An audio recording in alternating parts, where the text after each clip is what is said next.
Welcome to the Burton Borders. Ain't got no time for no stallers, yeah. We are the risers, we're not the fallers. Our channel is growing wider and taller. Yeah, we're here to give you the news about your dear beloved Blues, yeah. So if you like this YouTube channel, like, subscribe and turn on that bell. Yeah. Hey everyone, and welcome to another edition of Burton Borders. And I want to start a new Monday segment where I just look at the goals conceded and sort of just sort of deep dive into the goals and find out if it's Frank's fault or is it individual errors that are costing us these goals. So before I get into this analysis, don't forget guys to like, subscribe, turn on all post notifications so you'll be notified every time we make a new video.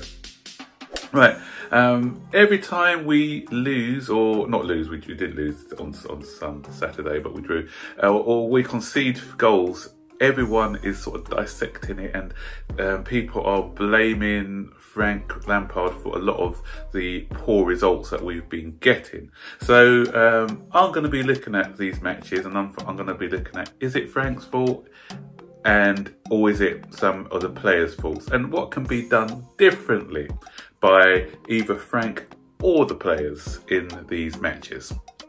I just want to say beforehand, guys, I am not a person who blindly defends a coach like some people used to do with Sarri and some people are doing now with Lampard.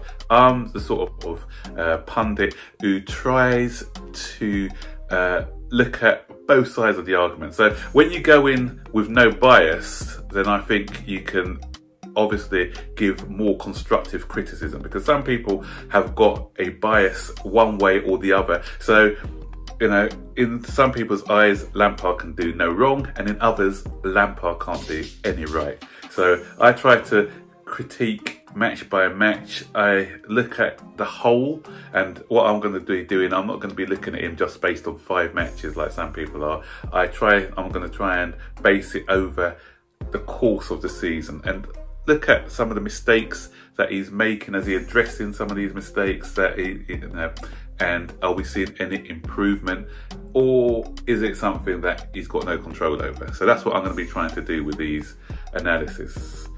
It's going to be basically just looking at the goals conceded and what went wrong. So first goal. First goal is definitely on Kai Havertz. So does Frank have any control about that? No. Does Frank have any control about somebody who's dribbling into danger? No, he's not instructed Kai Havertz to do that. Kai Havertz is new to the Premier League. I saw some nonsense actually when I did my match review, because he gave the ball away. Some comments that, oh, he's not good enough, he's not ready for Chelsea. Come on, guys. He's gonna make mistakes. He's gonna learn. Hopefully he'll learn fast. He's gonna learn that in the Premier League, every mistake is punished. Not like the Bundesliga. Bundesliga is a good quality, but he even said himself, Kai Havertz has said himself, when he's come into the Premiership, he didn't realise the intensity and pace of the league. So he was caught, he dribbled himself out once and he tried to dribble again rather than releasing the ball.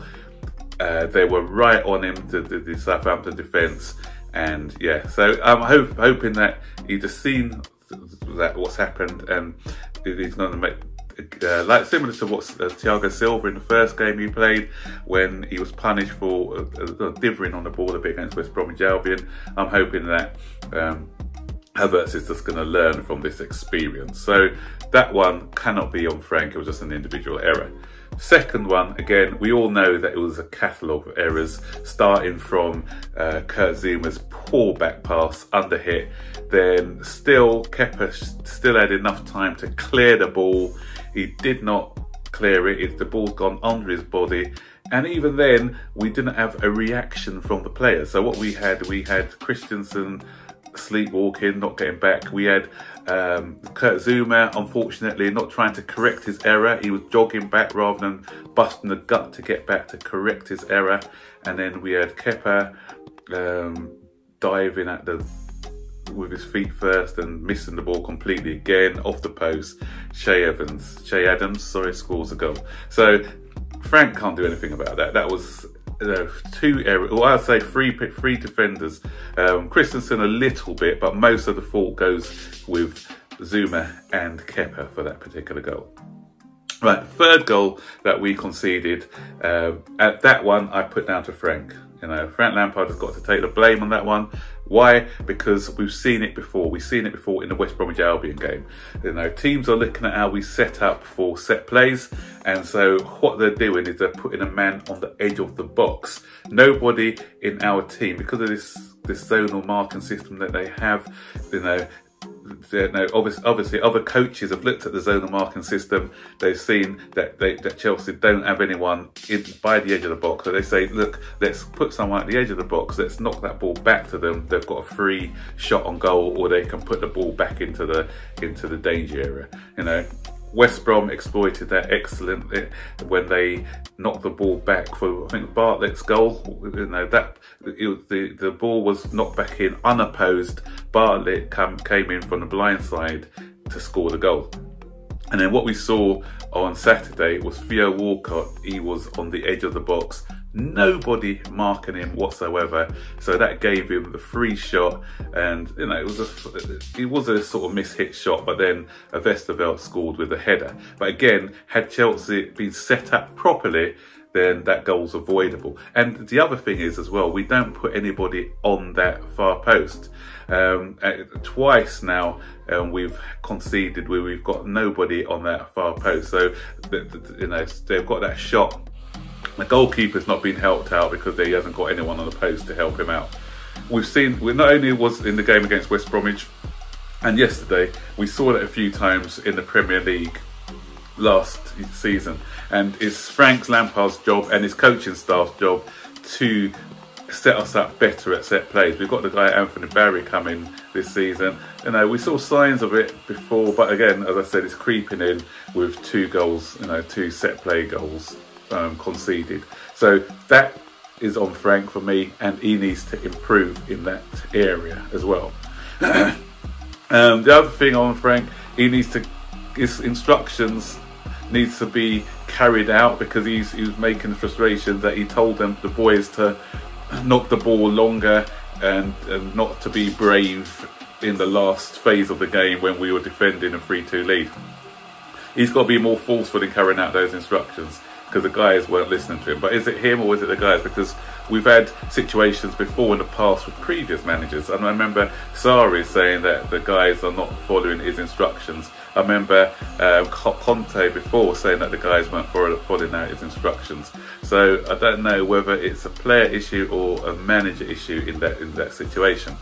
So that is my quick analysis of the goals conceded. So let me know your thoughts now. It's your turn. Please comment below. And is it on Frank? Is it on the players? Who is it on, guys? This draw against Southampton. Yeah. So the only other thing, as I said before I go, sorry, I forgot to mention this as well, where it goes on Frank as well, which I think is going to be maybe his downfall, and he needs to improve on this, is his man management, because I don't know what's gone on with Rudiger, and what he tends to do, he tends to freeze people out. I'm not sure if he's had a disagreement, but he freezes them out, because Rudiger's not being in a match team squad. Not saying that I want Rudiger in and it'll make any difference, but what I'm saying is that he's not giving them a chance now. For me, the best partnership when Thiago Silva's away is to have Zouma partnered with Tomori. And again, what's going on with the Tomori situation? Because every time Tomori's played, even this season he's looked good. So something's going on between him and Tomori, because team selection is on Frank as well. Not keen on the Christensen-Zouma partnership. Kepa, I can understand why he gave Kepa a go. I'd have done the same, because Kepa's been bought for big money, and the thing is with Kepa, it was his chance to prove himself. He said, look Kepa, you've got a situation now where you can proved to me that you're going to be the number one for us. You know, Mendy's injury, let's see how you react. So that was a right choice for me, having Kepa in goal. Some people may have said he should put Caballero in goal, but I thought that was a good decision by putting Kepa in goal yesterday. So I've got no qualms with that. So guys, that is the video for today. And don't forget to like, subscribe, turn on all post notifications so you'll be notified every time I make a video. Until then, see you later.